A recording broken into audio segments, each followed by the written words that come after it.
Merci beaucoup. Un plaisir de se retrouver là. Je dédie ce topo à l'ASF que je remercie d'avoir sorti de ma retraite et de m'avoir permis de me replonger dans la sclérodermie médicalement et de m'avoir fourni ce défi passé, présent et à venir. Alors on est dans la neige. Sur la neige, il y a une feuille morte, c'est le passé. La neige, c'est le présent, mais il y a un bourgeon qui perce la neige, c'est l'avenir. Je dédie ce topo au couple Delfaux, qui a fait tant pour l'ASF, notamment Gérard, qui nous a permis de nous réunir au Palais du Sénat, avec l'aide de Mireille et de Joël, pour faire ces réunions du groupe de recherche sur la sclérodermie pendant des années. Félix Kipotui, Tresrome, cognoscere causas.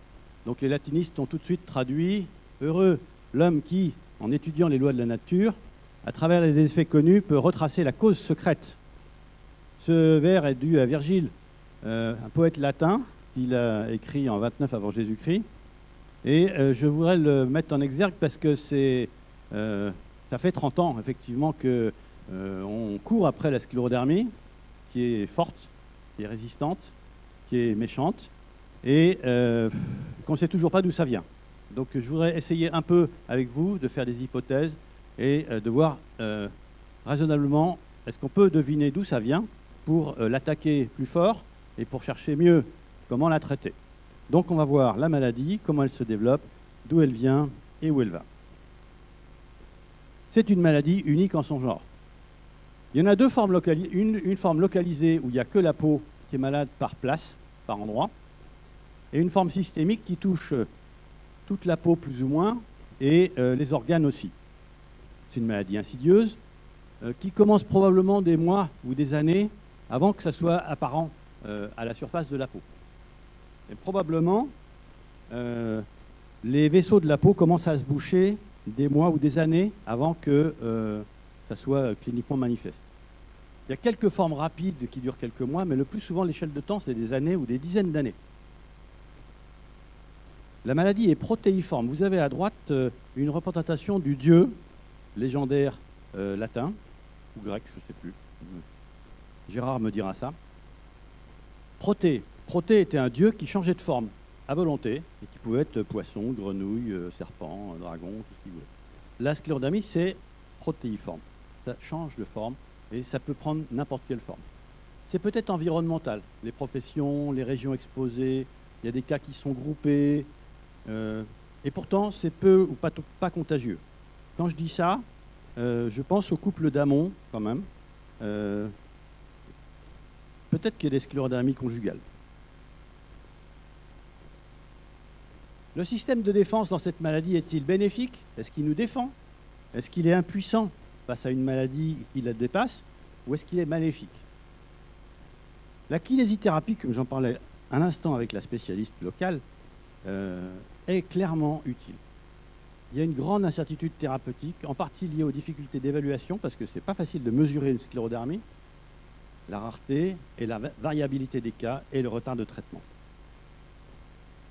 Alors, on va chercher à décrire la maladie, où est-ce qu'elle est, et ça s'appelle épidémiologie. Comment est-ce qu'on peut décrire où est la maladie et la dénombrer? On a des études avec le système capture-recapture qui a été hérité des pêcheurs. Dans un étang, dans un lac, combien y a-t-il de poissons? On en capture une dizaine, on les bague, on les identifie et on les relâche dans l'eau. Et ensuite, quand on refait un coup d'épuisette, on voit combien on attrape qui sont bagués par rapport aux non bagués. Et ça permet de savoir combien il y en a au total dans l'étang. Et bien, ces chiffres donnaient en Seine-Saint-Denis, en Alsace et en Lorraine autour de 10 000 sclérodermies en France, des sclérodermies systémiques, en augmentation progressivement, avec des variations locales. Par exemple, si vous regardez la carte de l'Alsace, qui est ici, dans la publication de Sibylla et compagnie et collaborateurs de Strasbourg, vous voyez que dans l'Alsace, il y avait un taux en moyenne de l'ordre de 2, mais brusquement, quand vous allez au sud-ouest, ça passe à 4, 5. Juste là, d'ailleurs, où il y a les usines Peugeot qui construisent des automobiles. Est-ce que c'est lié à l'environnement? On n'en sait rien, mais enfin, c'est quand même très stimulant comme constatation. C'est dommage qu'on n'ait pas pu faire la même chose en Lorraine, parce qu'en Lorraine, avec les mines et puis les usines, ça aurait été très intéressant. mais ça reste toujours à faire. Le nombre de malades est en augmentation. Vous avez vu hier cette statistique de la Caisse nationale d'assurance maladie qui dit que maintenant il y a 15 000 à peu près sclérodermies systémiques en France. Et c'est pareil dans le monde, et c'est pareil pour les sclérodermies localisées, pendant que la mortalité baisse, et dans la publication de Yannick et collaborateurs, le taux de mortalité, le taux de décès par âge en France de 2000 à 2011 baisse. Bien sûr, il y a plus de femmes que d'hommes dans les sclérodermiques, donc le taux des femmes est supérieur parce qu'elles sont numériquement plus importantes, mais vous voyez que le taux des décès diminue globalement. C'est une maladie de moins en moins orpheline, on l'a dit hier soir. De plus en plus de gens s'intéressent à la sclérodermie. Il y a des structures européennes, il y a des structures mondiales, il y a des congrès mondiaux, il y a des associations de malades super dynamiques, mais aucune aussi dynamique que l'ASF. Et un nombre croissant de rapports de recherche. Vous avez en bas ici la statistique de recherche, d'articles de recherche publiés sur le système PubMed sur le thème systémique sclérosis. Et vous voyez qu'en 1978, c'était 220 articles par an. En 2018, c'est 1070. Et si vous tapez simplement scléroderma, ben vous passez de 273 à 750. Donc, clairement, il y a de la recherche. Et dans le monde des chercheurs en médecine, le thème sclérodermie est un thème qui maintenant intéresse. Et pourtant, la cause de la maladie reste encore obscure. Le mécanisme de base, on vous sort la sempiternelle diapositive où il y a un triangle infernal entre les vaisseaux, les fibroblastes et l'immunité. Et puis on dit, au milieu du triangle, on ne sait pas ce qui se passe. Les modèles animaux ont été longtemps peu pertinents, mais ça s'arrange. Alors on sait qu'il y a les petits vaisseaux, les tissus du système locomoteur, les tendons, les muscles, les articulations, le tube digestif et le système de défense qui sont impliqués. Il y a peu de recherches qui comparent la peau sclérodermique et la peau normale dans les formes localisées. Il y en a un peu. Pas assez. Il y a peu d'études longitudinales, alors que c'est une maladie sur des années, des dizaines d'années. Mais pour faire des études longitudinales, il faut du temps et les chercheurs ils veulent publier vite. Donc, c'est rare. Et c'est pour ça que la dernière composante de la maladie, qui est l'atrophie, est très peu étudiée, alors qu'elle est invalidante. Le rapport entre l'alimentation et la sclérodermie reste encore très obscur. Et l'intestin, une boîte noire méconnue. Il faut dire qu'elle est difficile à étudier. La flore intestinale, qu'on appelle maintenant le microbiote, totalement inexploré, quoique potentiellement fabuleux. La génétique et l'immunologie, c'est intéressant. Mais il y aura peut-être 150 gènes et puis des milliers et des milliers de briques dans le système immunitaire qui bougent. Et on n'a pas de réponse globale, on a des réponses très parcellaires, bien que beaucoup de traitements immunitaires, de chimiothérapie, de biothérapie donnent des signaux positifs et pratiquement tous les ans, on voit une nouvelle thérapie immunitaire qui sort avec un petit progrès. Est-ce que ça serait hématologique? J'ai un de mes amis qui est convaincu qu'il y a une mutation dans une cellule souche de la moelle qui donne la sclérodermie. Je n'y crois pas. La revue critique des avancées thérapeutiques, est-ce que les traitements font du bien? C'est clair que les médicaments qui dilatent les vaisseaux ont apporté un plus dans cette maladie. Vous savez, les vaisseaux sanguins, c'est comme des tuyaux. Quand ça se rétrécit, c'est la vasoconstriction, et quand ça se dilate, c'est la vasodilatation. Et bien, c'est clair que l'anifédipine, les inhibiteurs calciques, la prostacycline, le bosantan, tout ça, ça a été efficace sur les problèmes de vaisseaux. Peut mieux faire. Les immunosuppresseurs, les corticoïdes, tout ça. Quelques réponses positives, mais il fallait payer le prix. Les biothérapies, certainement un progrès. Rituximab, anti-TNF et autres, en marche vers des raffinements. On a entendu au Conseil scientifique hier des choses dont Yannick vous parlera. Alors après, il y a les cellules souches de graisse et d'autres choses. Comme je disais hier, on traite le mésenchyme en injectant du mésenchyme. Et ça, c'est un espoir, mais pour l'instant, pas de révolution fiable. Et une recherche importante. La kinésithérapie, certainement très utile. La pression, ça fait du bien à la peau. Le management de la douleur et du quotidien, ça c'est un gros progrès en marche. La diététique, plein d'essais individuels. totalement non évalué. Et donc, il va falloir faire des protocoles d'évaluation de ce que la diététique et la sclérodermie ont à voir ensemble. Et le plus lourd, le plus cher, le plus dangereux, le plus mystérieux, l'autogreffe de moelle ou de cellules souches hématopoïétiques, peut être justifié pour des sclérodermies rares qui font peur, mais vraiment un marteau-pilon pour écraser une mouche. Je fais une diapo sur ce sujet, tirée de l'étude américaine Scott, à 5 ans. Alors, ils ont été forcés de faire un critère composite. Ils ont mis les carottes, les poireaux, les oignons et les tomates ensemble. Ils ont fait un critère avec. Et sur ce critère-là, tout ça va mieux, mais ça passe ou ça casse. Si vous regardez en haut à droite la mortalité, c'est sûr que la ligne orange, qui sont les gens qui ont eu l'autogreffe, elle est meilleure que la ligne bleue pointillée, qui est ceux qui n'ont eu que de l'endoxan. Et une fois qu'on a passé les drames initiaux, c'est plat, donc ça veut dire que les gens survivent. Et ça se revoit sur les graphiques du bas. À gauche, vous avez les gens qui ont eu l'autogreffe, et à droite, les gens qui ont eu l'endoxan. L'endoxan, c'est le petit trait vert, là, au milieu. Et malheureusement, il y a plein d'étoiles. Et les petites étoiles noires, comme ça, c'est les décès. Et vous voyez qu'on survit beaucoup moins longtemps quand on a de l'endoxan plutôt que quand on a l'autogreffe. Donc là, il y a probablement une avancée, puisque vous savez qu'on dit, en rigolant, les résultats des recherches en médecine, c'est toujours difficile à interpréter. On ne croit les choses que quand on a 3 études publiées dans 3 journaux différents, mais des journaux sérieux, par 3 équipes qui ne sont pas dans la même ville, et de préférence pas dans le même pays. Et là, sur l'autogreffe, on commence à avoir plusieurs publications, donc voilà. Probablement qu'il y a des cas remarquablement rares et graves pour lesquels ça rend service. Mais c'est lourd, c'est cher, c'est une technique d'exception, et on ne sait pas comment ça marche. Alors, les micro-vaisseaux, on n'arrête pas de voir des publications où on a des petites molécules qui font quelque chose. En voilà une qui est due encore à un des inénarrables frères Distler, les 2 Suisses qui ont voué leur vie à chercher sur les morceaux de la sclérodermie. Et ils racontent que dans les petits vaisseaux, ça se fibrose et ça se bouche, alors que ça devrait se développer. Quand vous avez un endroit de peau, par exemple, qui est privé d'irrigation et qui est en danger de mourir, de faire un ulcère de peau, normalement, les vaisseaux devraient se précipiter pour irriguer ce territoire qui n'est plus irrigué. Ce n'est pas ce qui se passe. Il se passe le contraire. Les vaisseaux se bouchent. Comment ça se fait? Eh bien, il y a des tas de petites molécules. Je ne vous les détaille pas parce que c'est vraiment du spécialisé, mais clair. On a de plus en plus de compréhension du mécano des tas de petites molécules de communication qui, dans les vaisseaux, déclenchent soit la repousse, soit le bouchage.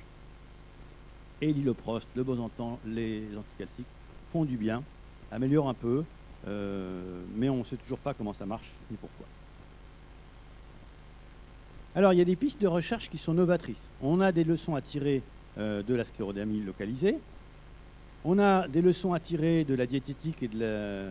Voilà, qu'est-ce que ça fait le gluten, qu'est-ce que ça fait le bio, qu'est-ce que ça fait quand on jeûne, qu'est-ce que ça fait quand on modifie son alimentation dans la sclérodermie. Mais là, il nous faut de la logique et il nous faut de la méthodologie.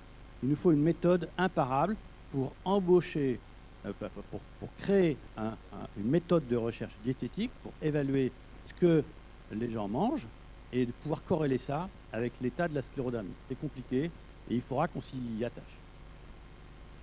L'environnement, alors là aussi, il va falloir exploiter les chiffres qu'on a pompés à la Sécu et géolocaliser les malades et voir s'il y a un rapport entre la sclérodermie et l'environnement et l'endroit où les gens habitent et où les gens travaillent. J'ai essayé de chercher un professeur de santé publique pour m'aider à faire ça. Je ne l'ai pas encore trouvé. Si vous en avez un de fréquentable, merci de me l'indiquer. Je prends. Il faudra chercher aussi du côté des pesticides, des produits vaisselle, des détergents, de l'eau de javel, de la silice, des métaux. Juste un petit clin d'œil. Vous ne savez pas pourquoi il y a cette photo-là. C'est la photo de la forêt de Fontainebleau où j'étais retiré comme baliseur de sentier avant que vous me tiriez de ma retraite pour me mettre ici. C'est plein de silice, mais je vous rassure, c'est une silice qui est stable et qui ne donne pas la sclérodermie parce que c'est du sable et des rochers. La cicatrisation. La cicatrisation, ça c'est un sujet vraiment important. Normalement, quand vous faites une plaie, vous cicatrisez et il y a peu ou pas de cicatrices. Et bien dans la sclérodermie, ce n'est pas le cas. Il y a même des cicatrices très disgracieuses qu'on appelle des kéloïdes. Alors les kéloïdes, là aussi, ça nous ramène à la kiné, parce que quand vous avez une cicatrice, si vous appuyez dessus, comme c'est montré ici, ben, elle disparaît. Là, vous avez une cicatrice sur la peau due à un chirurgien qui a opéré, par exemple, la prostate, ou qui a fait une césarienne. Et ben, à l'endroit où il y a l'élastique du slip, il y a moins de cicatrices. Et puis, finalement, quand on masse la cicatrice pendant des semaines, et ben, elle finit par s'estomper, disparaître. C'est un peu comme les brûlures qui vont mieux quand on appuie dessus, et elles font moins de cicatrices kéloïdes. L'environnement aérien, là aussi, il y a peut-être quelque chose, notamment avec la pollution atmosphérique et le poumon sclérodermique. Est-ce qu'il y a des sclérodermies animales identiques à la sclérodermie humaine? Ben oui, j'en ai trouvé, et je vous en montre une, parmi d'autres. Hein. C'est le modèle japonais. Monsieur Asano, à Tokyo, a trouvé un modèle de souris qui permet de faire une hypothèse unificatrice sur le mécanisme de la sclérose systémique, basé sur le déficit de transcription d'un facteur, le FLI1, par rapport au reste du fonctionnement. Alors, c'est un peu compliqué de lire le japonais. Je vais vous faire une petite... je vais vous montrer juste une figure, mais le défi que relève M. Asano, c'est de reproduire dans un modèle animal les trois composantes de la sclérodermie humaine, la fibrose, les vaisseaux qui se bouchent et l'auto-immunité. Et il me montre cette plaque-là, une petite figure intéressante, sur laquelle vous avez les résultats synthétiques de sa réflexion. Il reprend tous les modèles animaux qui étaient disponibles quand il a publié son truc, ça doit être 2004. Le modèle à la bléomycine, la réaction du greffon contre l'autre, les souris TSK1, celles que l'ASF s'était mobilisée pour acheter malgré des droits de douane exorbitants il y a quelques années pour les faire étudier à Rouen. TSK2, la Fratou, le TH machin, je vous les détaille pas. Et son modèle à lui, il est tout en bas, et il est beaucoup mieux que les autres. Pourquoi il est mieux? Alors, vous ne lisez pas le japonais? Bon, quel dommage. Je vais quand même vous aider un petit peu. La colonne de gauche, c'est les vaisseaux sanguins occlus. Celle après, c'est sclérose. Après, il y a inflammation. Il y a anomalie auto-immune. Et bien, son modèle à lui, c'est le seul qui soit bon sur les 4 colonnes, alors que les autres modèles sont parcellaires. C'est un modèle effectivement crédible parce que quand on coupe en morceaux les pauvres petites souris qui en sont victimes, le fait d'avoir bloqué deux molécules de communication essentielles du système de défense, vous avez la sclérose de la peau, la sclérose des poumons que vous voyez là, vous avez même les petits vaisseaux qui sont visibles en capillaroscopie, qui font tout à fait des trucs, des bouchages et puis des méga capillaires comme dans la sclérodermie. Voilà, les vaisseaux des poumons ressemblent tout à fait. Il y a des vaisseaux de poumons qui se bougent comme ça. Et puis, vous avez de l'auto-immunité avec des anticorps antinucléaires. Et voilà la peau qui s'épaissit avec du béton armé à la place d'une jolie peau. Donc, on a des directions, mais il faut revenir aux bases. Les bases, c'est que il y a dans un tissu quelconque du corps, quand il y a une lésion, quand vous avez une lésion, le tissu du corps qui est lésé par un traumatisme, il a été blessé, il a été brûlé, l'irrigation s'est arrêtée, les cellules qui sont lésées, qui meurent en mourant, libèrent des facteurs de croissance, des petits trucs qui attirent sur place les cellules balayeuses. Ils doivent faire le ménage, enlever les débris et appeler le système de réparation à la rescousse. Et on a un système qui est auto-réparateur. En principe, toute lésion doit être réparée. Donc il suit une inflammation, les balayeurs appellent le système immunitaire, et les globules blancs arrivent, les neutrophiles, les lymphocytes, les éosinophiles, et les petits vaisseaux se bouchent au départ et ensuite se dilatent et repoussent. Et vous avez en principe ce qu'on appelle angiogenèse, c'est-à-dire que les vaisseaux se développent, ils bourgeonnent et ils irriguent de nouveau le tissu qui a été abîmé. Ça facilite la guérison et il y a plein de facteurs de croissance et les cellules des vaisseaux qui se développent. Et le tissu se reconstitue et vous avez ensuite des fibroblastes que nous, on déteste parce qu'ils font du collagène, mais en fait, les fibroblastes, ils sont très utiles dans une plaie. Quand vous vous êtes coupé avec votre couteau, il faut qu'on mette des câbles entre les deux berges de la plaie pour que ça soit solide et que ça arrête de s'écarter. Et ça, c'est le collagène qui fait ça. Le collagène, il a des bons côtés. Il ne faut pas qu'il y en ait trop, mais il ne faut pas qu'il n'y en ait pas assez non plus. Et à la fin, retour des cellules normales sur le tissu. Les cellules jeunes se mobilisent. Il y a des cellules qui se dédifférencient, qui reviennent sur place et qui reconstruisent le tissu cellule par cellule. Et les cellules peuvent venir de la moelle ou du tissu lui-même pour reconstituer. Finalement, on cicatrise avec plus ou moins de sclérose et d'atrophie. La sclérose, c'est quand c'est trop raide. L'atrophie, c'est quand c'est trop mou, trop mince. Et l'endroit lésé doit être reconstruit au prix d'une cicatrice. Si la cicatrice est belle, c'est invisible. Et suivant que le fibroblaste est un peu trop travailleur ou un peu pas assez et fait de l'atrophie, vous avez... Et la cicatrisation dépend du timing. Si la lésion a été reproduite, répétée, si vous avez remis du toxique ou l'agent brûlant sur la cicatrice alors qu'elle était en formation, elle risque de se faire de façon exagérée. S'il y a eu un épisode et puis ensuite plus rien, ça cicatrise mieux, c'est clair. Et ça nous amène au concept de maladie auto-immune. C'est une anomalie de la réaction du système de défense. Normalement, quand on est tout bébé, on produit des policiers, des cellules du système de défense, et on les envoie à l'école. Ça c'est dans le thymus, la glande qui est au-dessus du cœur, qui s'appelle le riz de veau, chez l'animal. Et dans cet organe, les cellules sont confrontées aux cartes d'identité que nous avons tous sur nos cellules. Sur chacune de nos cellules, on a une carte d'identité qui permet de reconnaître que c'est nous. Et dans l'école où vont les policiers, on leur dit, quand vous rencontrez la carte d'identité de votre propre organisme, de votre propre corps, stop, on s'arrête.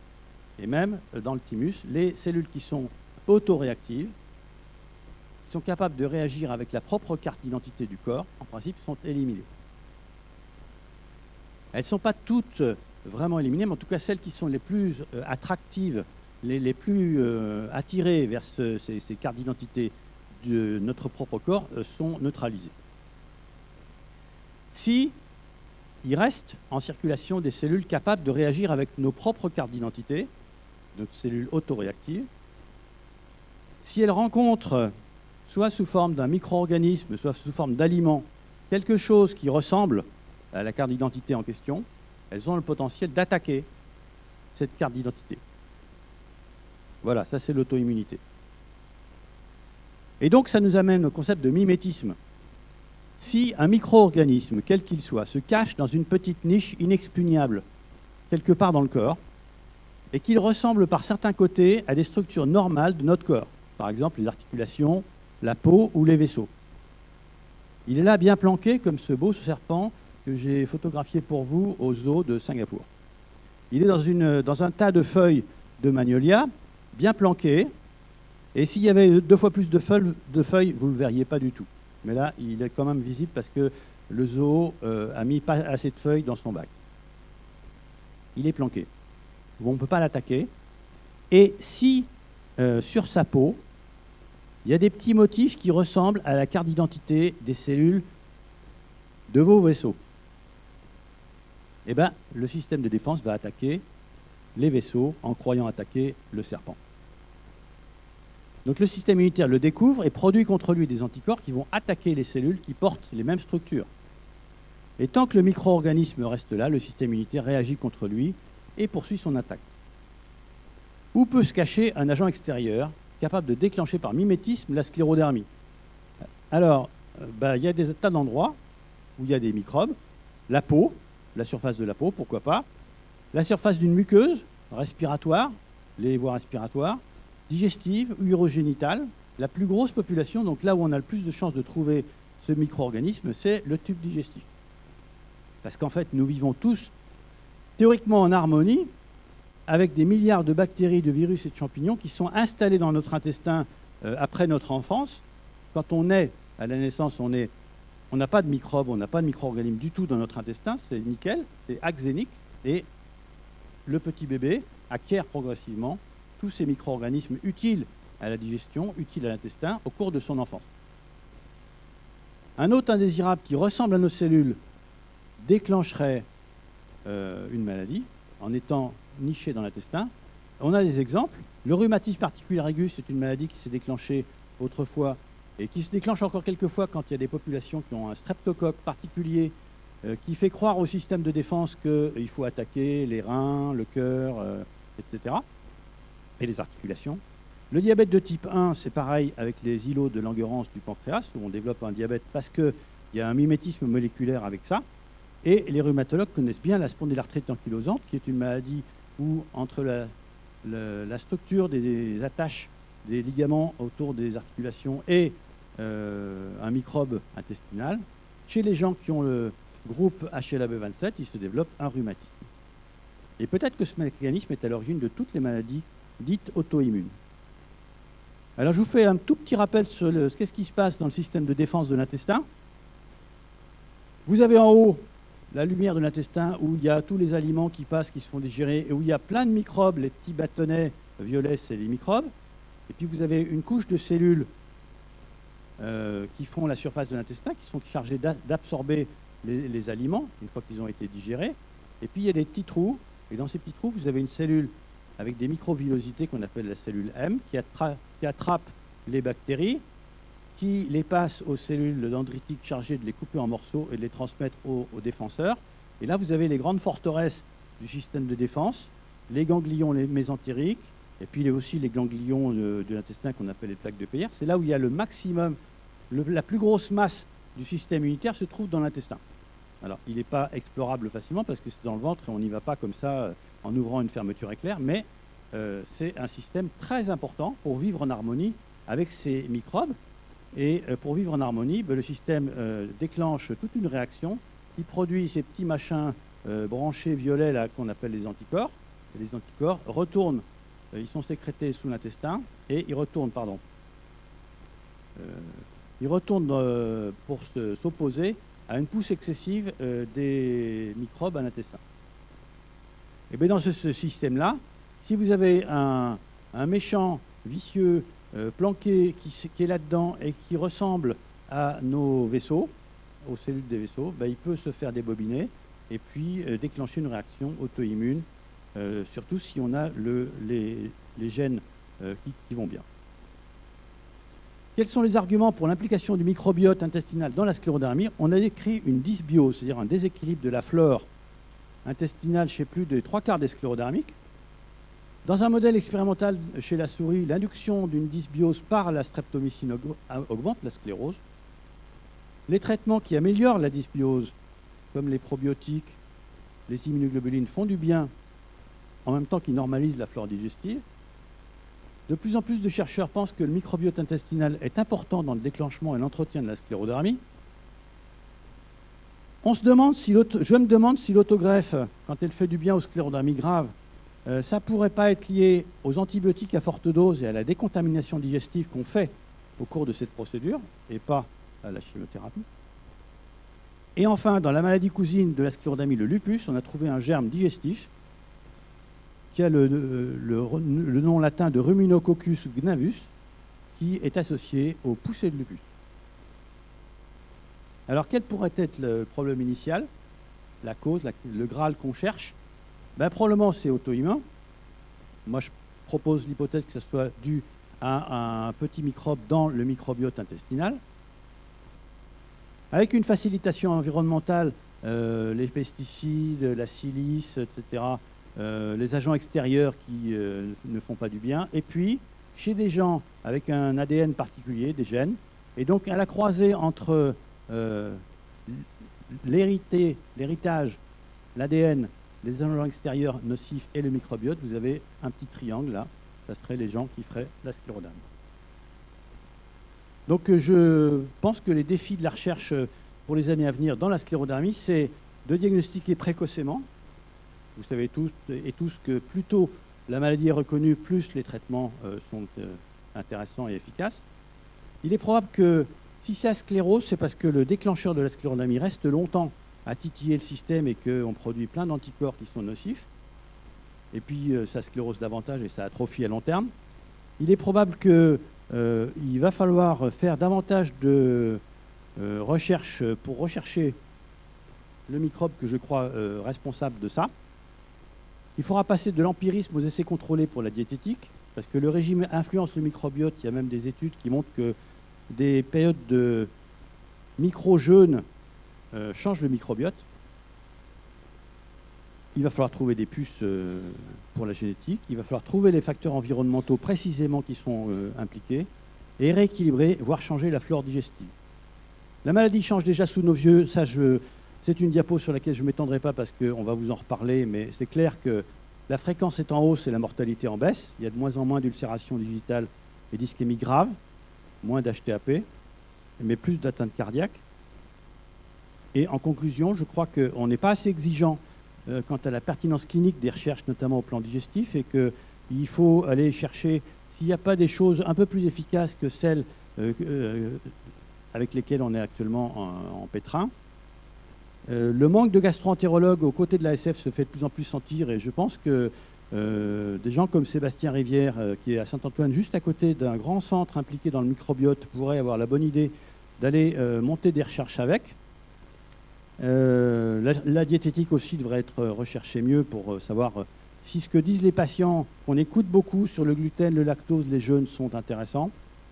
Il faudrait chercher dans les sclérodermies localisées s'il n'y a pas des petits microbes comme le Borrelia, bien planqués, repérer les facteurs environnementaux, l'affreux Roundup par exemple, et puis trouver des traitements efficaces à un stade cliniquement pertinent, parce que c'est sûr que quand vous prenez une souris, que vous lui créez une sclérodermie expérimentale, et que vous êtes là pour faire du traitement à un stade ultra précoce de la sclérodermie, ce n'est pas pertinent à une sclérodermie humaine où on se pointe des années après. Et je rêve, et cette nuit j'ai rêvé que peut-être un jour on découvre un microbe que, encore une fois, en pensant en latin au couple Delpho, je propose d'appeler Mysteriobacterium sclérodermae, le mystérieux bactérie à l'origine de la sclérodermie. Waouh!